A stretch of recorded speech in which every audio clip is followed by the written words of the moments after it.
Welcome to the Arete Podcast, the podcast created to help senior executives and the organisations they lead live up to their full potential.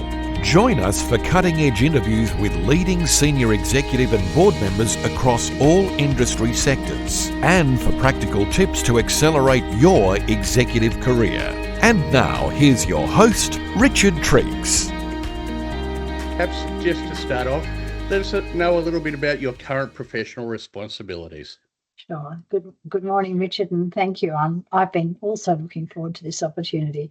At the moment, I'm working as CEO of the Australian Psychological Society, which is a peak organisation for psychologists working mainly in the area of mental health and wellbeing.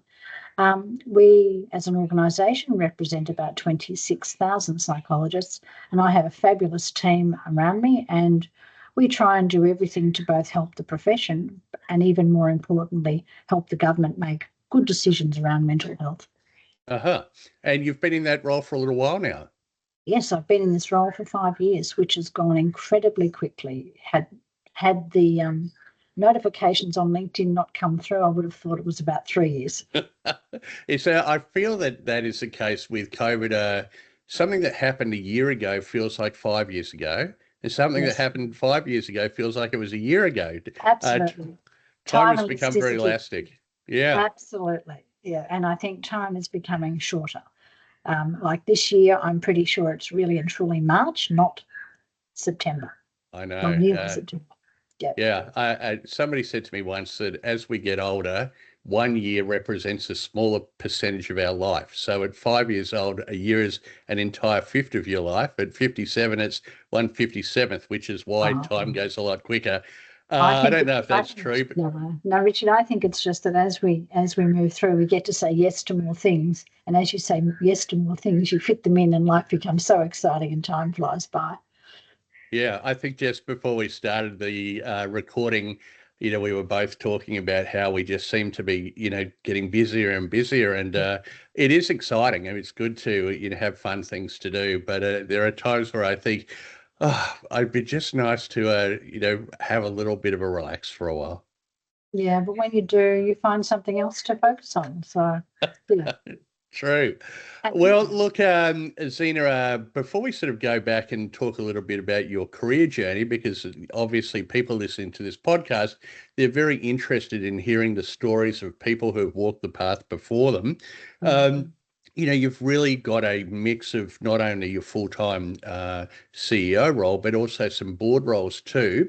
So you a busy portfolio. What are some of the board things that you're doing? Well, I really am incredibly committed to Diabetes Australia, and I'm on board there, and I'm the chair of the People and Culture Committee for Diabetes Australia.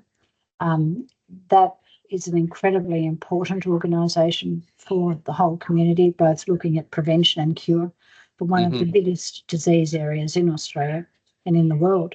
I'm on the board of a tiny startup company in the area of psychedelics, looking at the use of psychedelics around pain and post-traumatic stress disorder. Okay. That's a bit of a love project in that it's looking at what could be in terms of alternative interventions for people who have really severe conditions. And is that predominantly within MDMA, because I know that's been utilised a lot, but also psilocybin as well? Yes, it is both. And what's interesting from a development point of view for me is that company is owned by private equity. So that's a different kind of business format to not-for-profits or member organisations. So that's interesting both in terms of content and process. I'm on the board of a bullying organisation, or an anti-bullying organisation called Bully Zero, which is a foundation formed from people who had children that were really severely affected by bullying, and in fact one of them's child killed themselves as a result of it. Right. And it started off looking at bullying in schools and has now extended into bullying in workplaces. And the organisation is tiny but going from strength to strength, doing amazingly good work. They are my other interests apart from my substantive job as CEO. Right. Yeah. Well, it's really interesting in that it's such a synergistic portfolio.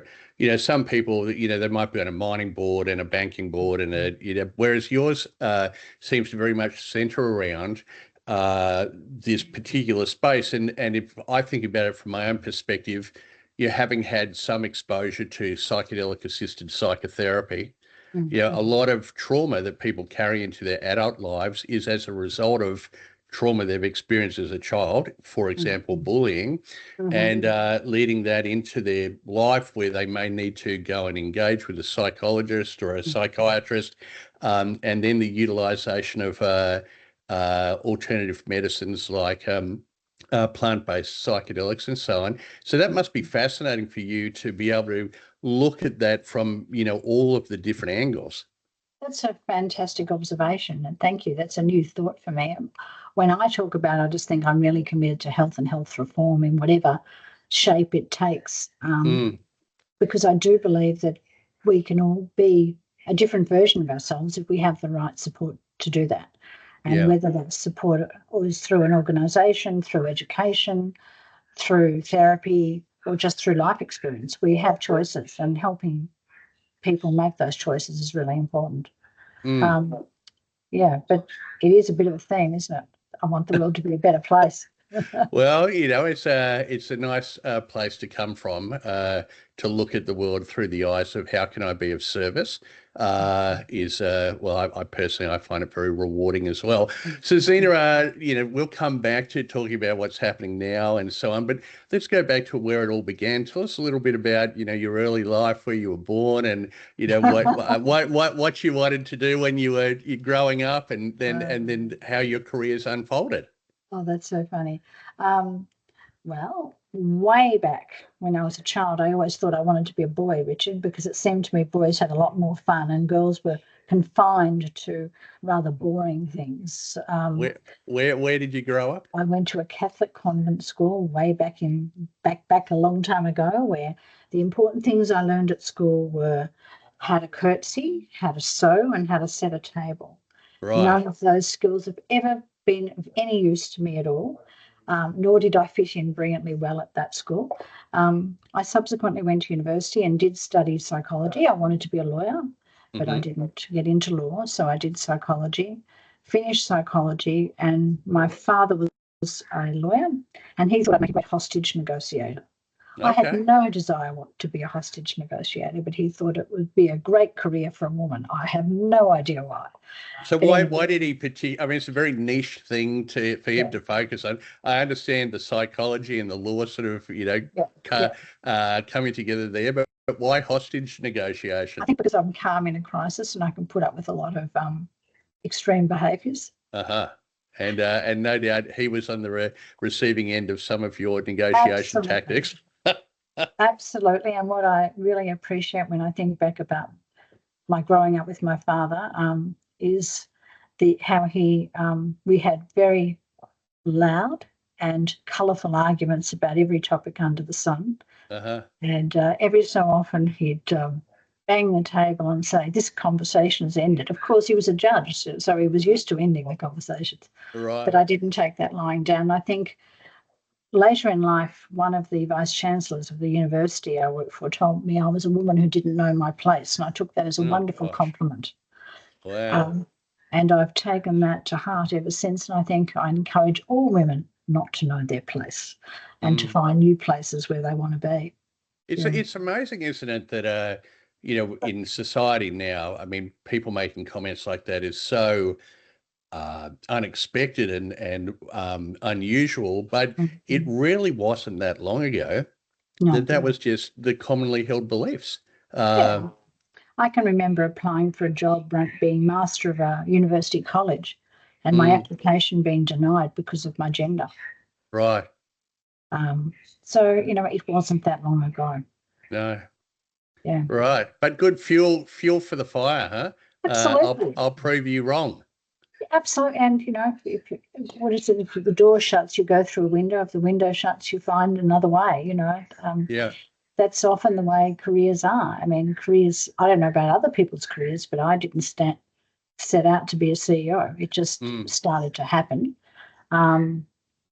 because I always seem to end up in charge of groups and in charge of people, and maybe I was the one that was too slow to step back and I was the one left standing out in front. I don't know, but it started to be a pattern. And my first CEO gig came about because the person I was working for, who was the CEO, was a wonderful person. I loved working for them, and they wanted to retire. And I lived in fear of who I would have to work for, and the chair suggested I should apply for the job. And I didn't expect to become CEO quite so quickly, but I did. And, it's really just about, it's not about anything to do with power or control. It's actually about helping a team be the best team they can be. And where was that, Zena? I was at the College of GPs. Right. Okay. And so leading up to that, then, if we just would talk a little bit about your history prior to that. So what were some of the sort of the key milestones prior to that role then?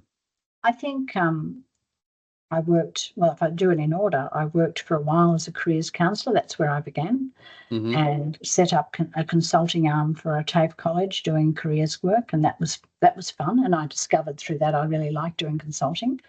I then worked in government for a while and discovered that I'm not actually suited to government work. Not if I'm better at things require quick outcomes.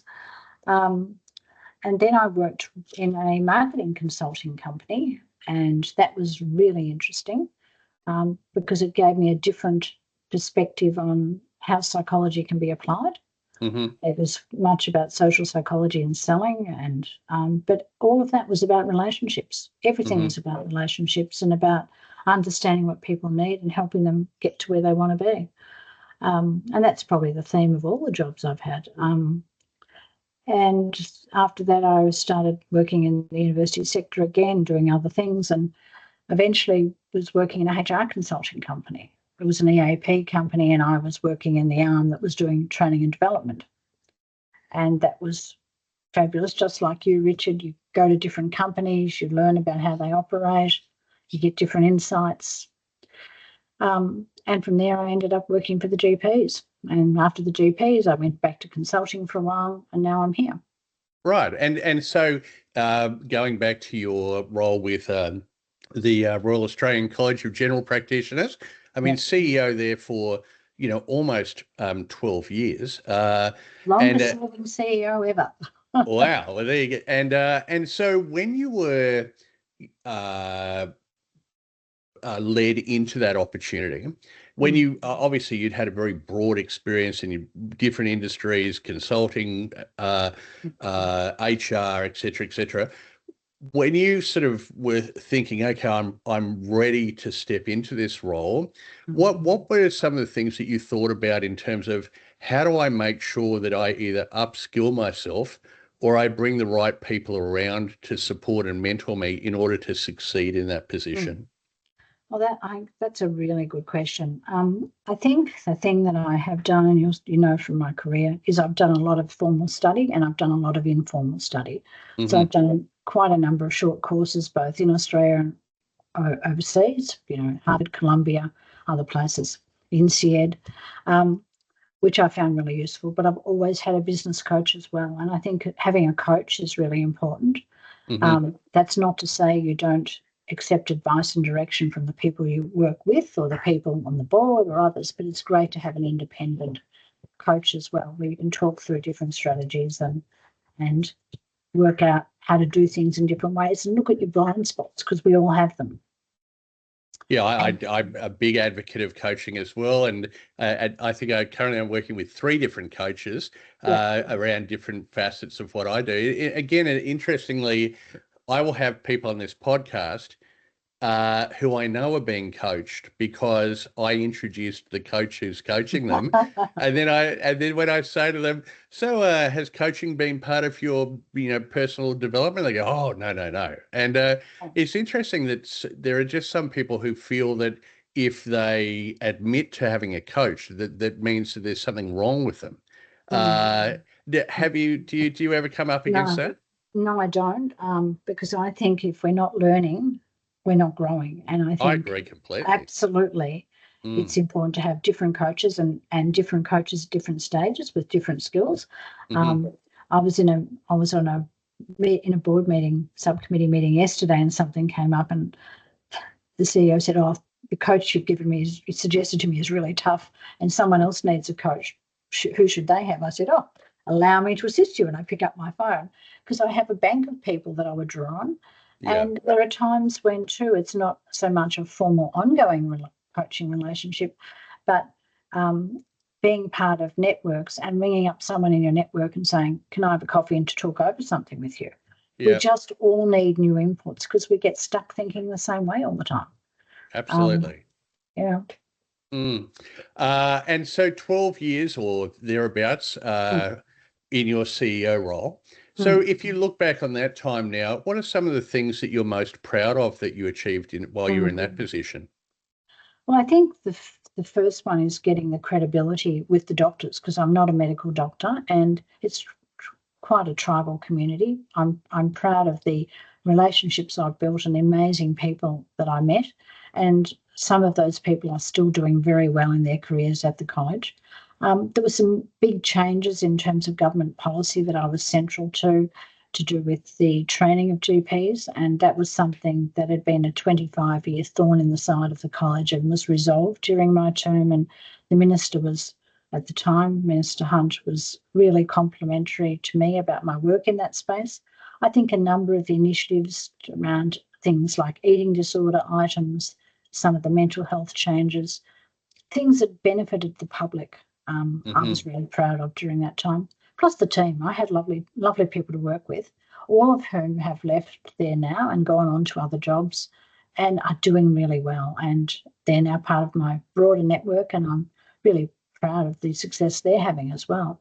Fantastic. And it's interesting that, again, when you talk about, things that you're proud of, you gravitate towards the mental health, eating disorders and mental health type, which is, again, a precursor to what you're doing now.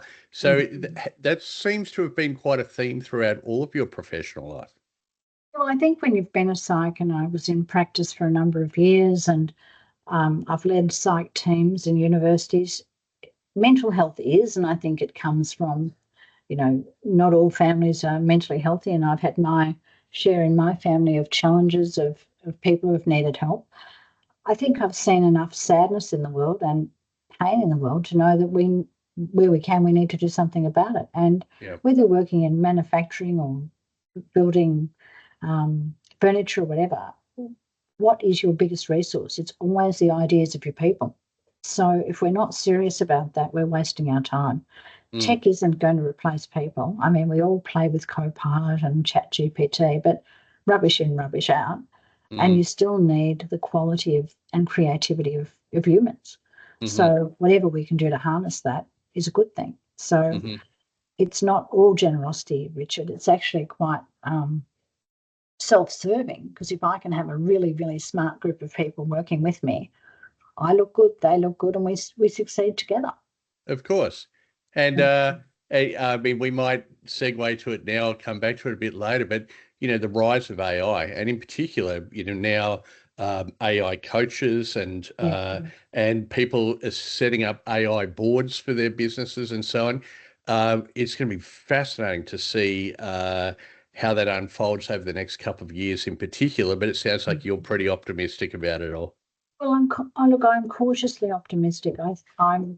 I would be really curious to know how an AI board would go, because I'm not sure the AI can actually assess the cultural nuances of an organisation. And I think a lot of the decisions are impacted by culture, not just by what's a logical decision.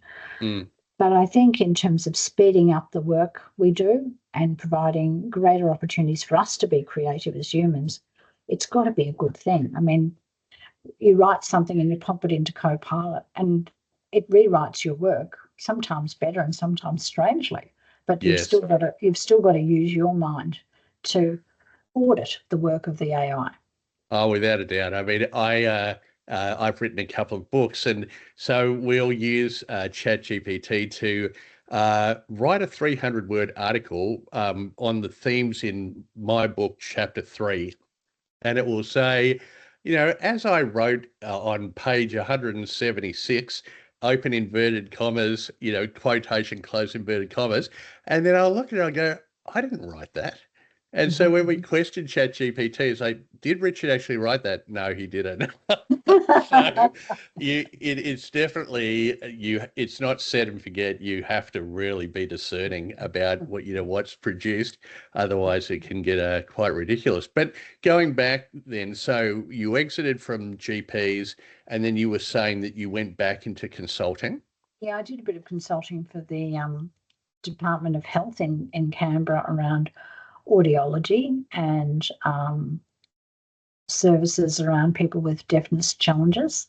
And that was pretty interesting because I hadn't seen policy development from the inside the department out. Right.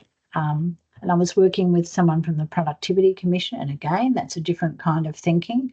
So you have me with my service human focus, and you've got my colleague from the Productivity Commission who is very economically driven. Mm-hmm. But we were an awesome team. And that was a great project. And as that project was still in flight, I was asked to take up this role.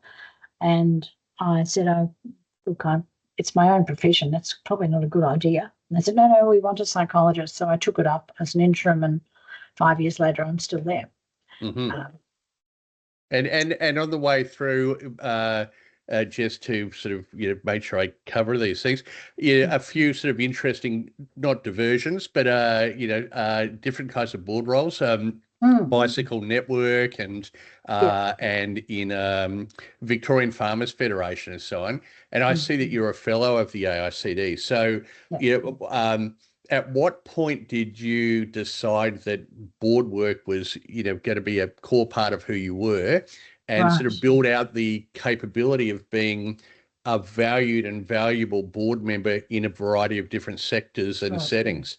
That's a really good question. It's not on my CV. When I was working at Swinburne University a long, long time ago, I was invited to join the board of the Tertiary Credit Union, which was the University Credit Union at the time.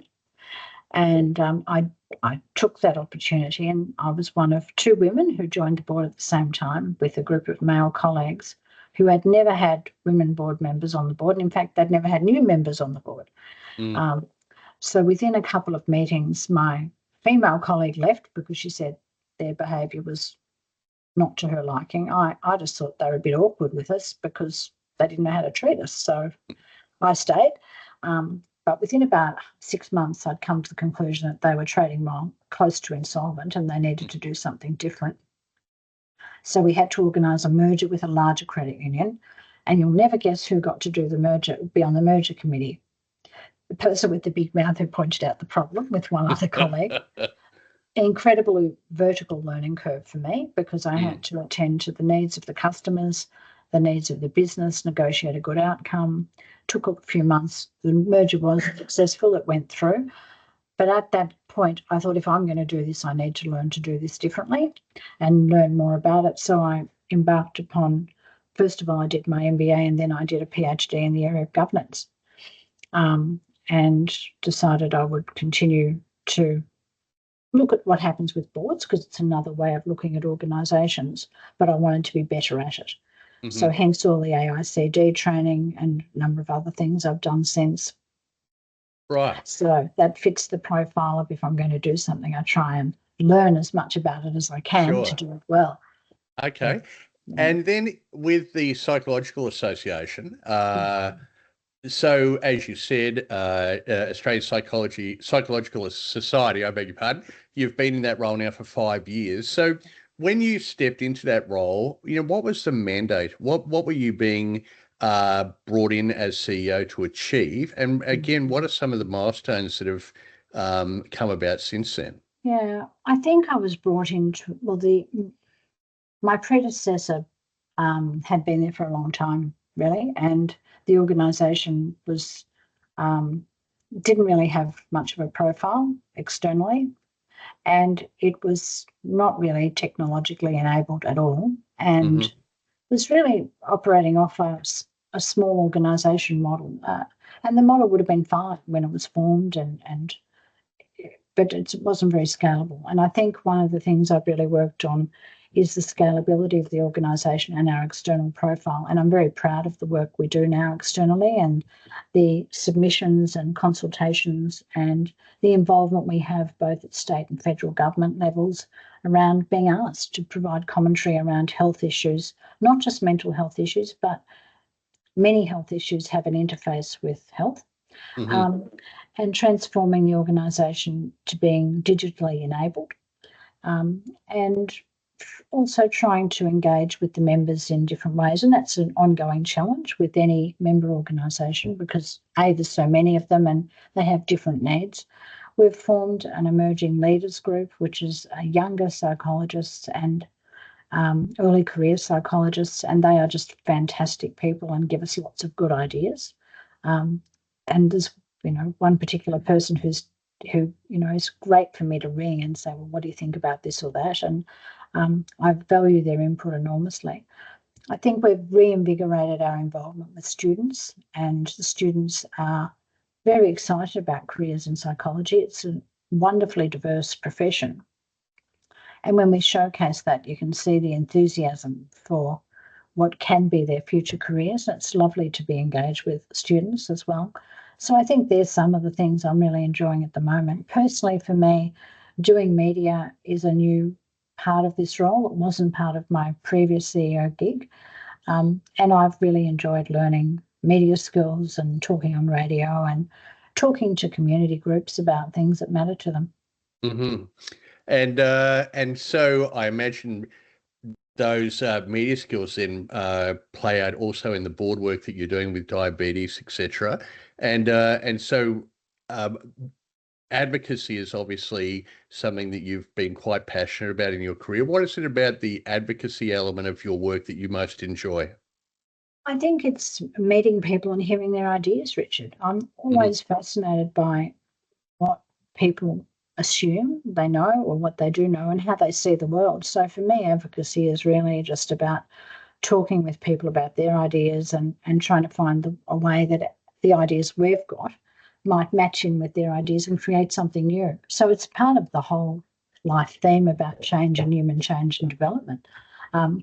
I think advocacy is a hard game. It takes a long time. Sometimes it's like water dripping on a rock to get there. But if you've got, good things you're arguing about or pushing for or trying to describe, it's worth doing. Absolutely. And no doubt a strong ability to be patient and to let some of the rubbish wash by you rather than getting too caught up in it, I imagine. I have described it to people as a bit like a maze. You go in one direction, sometimes you hit a brick wall, you have to go back and go another way, or sometimes your timing's not right, or the idea's not right, or, the combination of people are not right. And every so often it all comes together and it all works out and it's terrific. Fantastic. And so you mentioned during your career having access to coaches and mentors and those kind of people. What were some of the pieces of advice you got earlier in your career that you think have served you very well?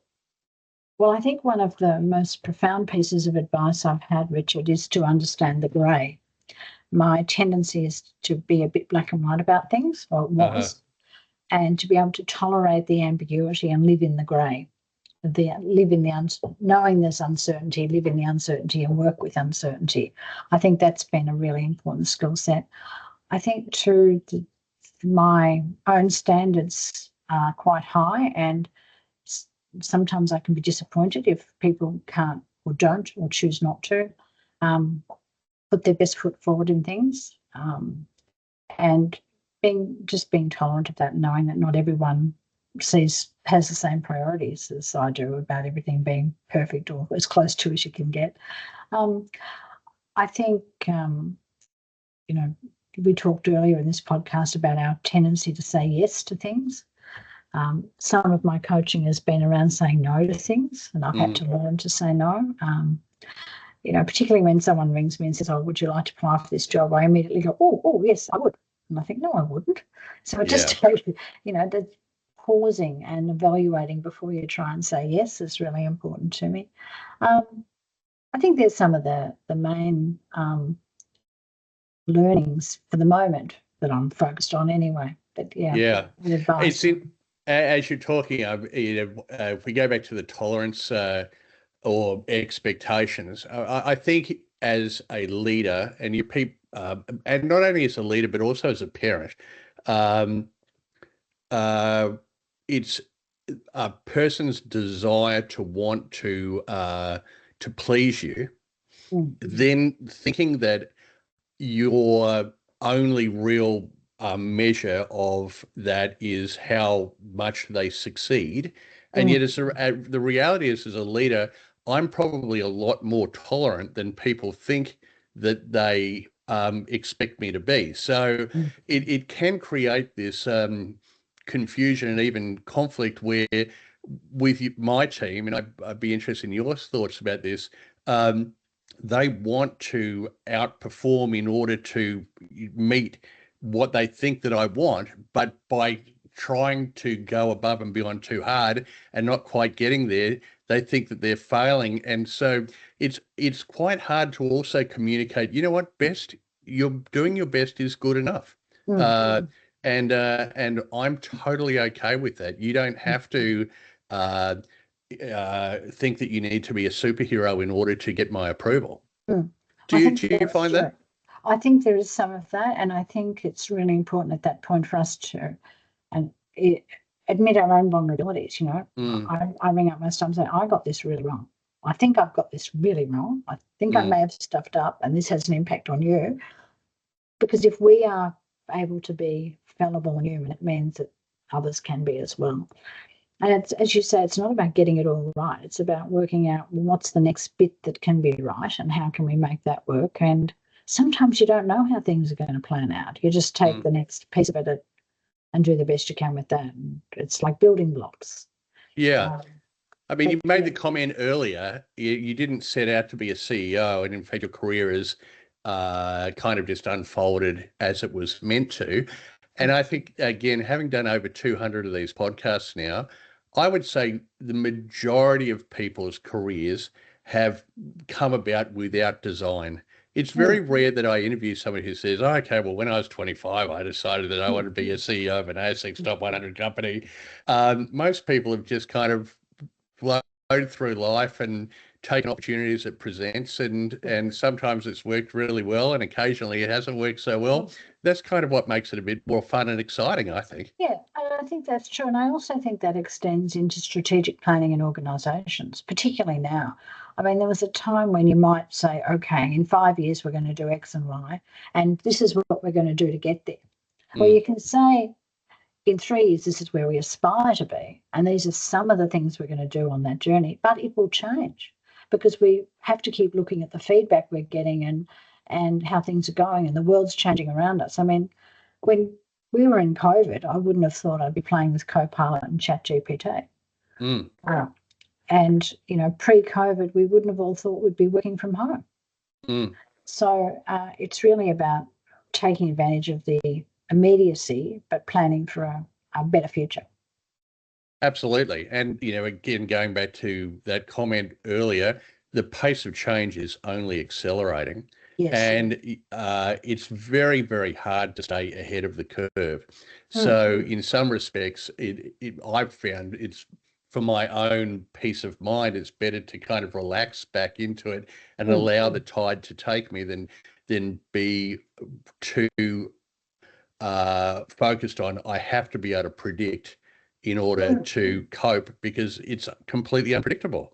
I think that's a really sound way to look at it. It's more like we're surfing than we're actually choosing the direction. We're picking the wave. We're going with it for a while, but we may fall off and then we may get another one. That's what we're doing. It's not like you can choose a direction and go from A to B in a linear way now. And organisational change is like that too.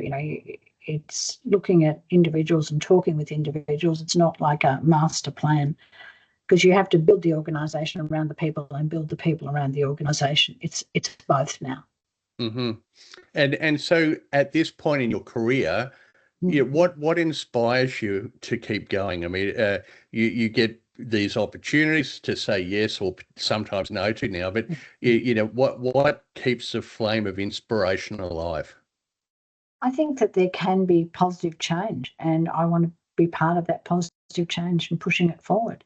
So my optimism keeps me going, and I think the people I work with, that I love seeing the team grow and develop. They're things that really keep me going. And you mentioned that you're really proud of the work that's being done by Diabetes Australia. You mentioned that in particular. So why don't we talk a little bit about Diabetes Australia and, what it is about that organisation that, makes you feel so proud of the work that they're doing?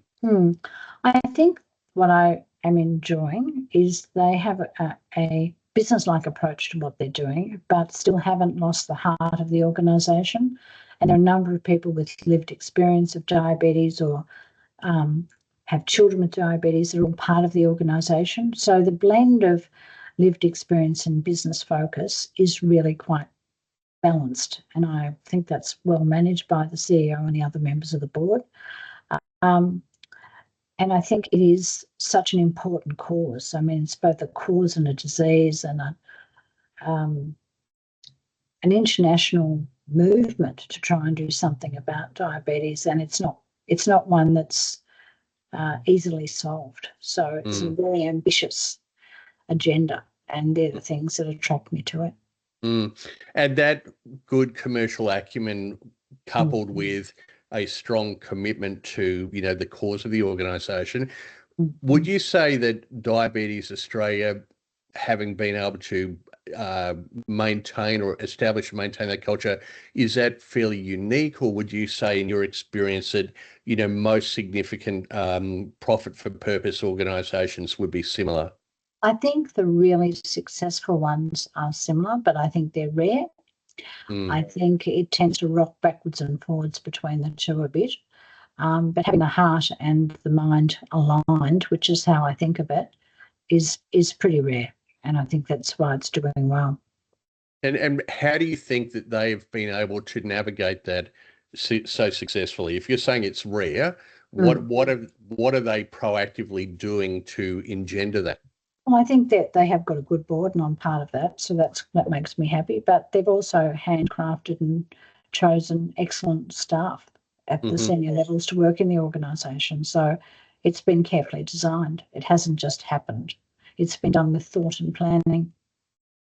Yeah, and as you say, from my own experience of having recruited for not-for-profit boards and executive teams for a long time now, it is rare. And I personally, I think one of the challenges is that, a lot of these boards historically have been made up by people who've got a strong heart connection. They want, their child's got autism, so they want to be on the Autism Queensland board, or their mum's got Alzheimer's. So, and yet they don't necessarily have the commercial acumen. And so it as and you see this a lot with CEOs.